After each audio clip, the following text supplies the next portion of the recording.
வழியில நம்ம பொண்ணு தானே உட்கார்ந்துருக்கோம். ஒண்ணுமே மண்டக்குள்ள வர மாட்டேங்குது. சை, எத்தனை பாப்பாடை கிழிச்சு போட்டாச்சு. இந்த அருண் பையன் வந்தானா கடை கடைன்னு கடைவான். அவன் நாட்டுல உள்ள பாப்பாடையும் சேர்த்து கிழிச்சு போட்டான். ஐடியா வந்துட்டு. சூப்பர்.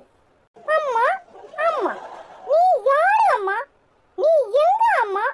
உன்னை நானே பார்த்தேன் அம்மா.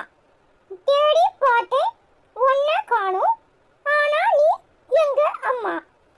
ச்சே, கடைசில பாட்டு போல இருக்கு. அம்மா அம்மா, நீ எங்க அம்மா? உன்னை விட்டா எனக்கு ஆறு அம்மா. தேடி பார்த்தேன், காணோம் உன்னை. கண்ணா மூச்சி வாடி வெளியில. அது அப்படி பாட்டு மாதிரி இருக்குதான் இது.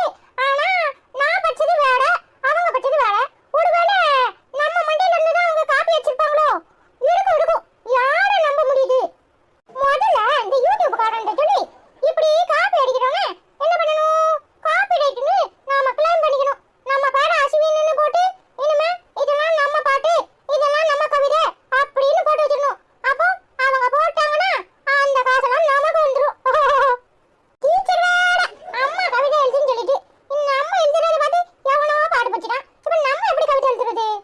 காதலடி காந்திபதி நீ எனக்கு, நான் உனக்கு வேதமடி. அச்சச்சோ, இது பாரதியார் கவிதைல. அவரு நமக்கு முன்னாடியே பறந்துட்டாரு.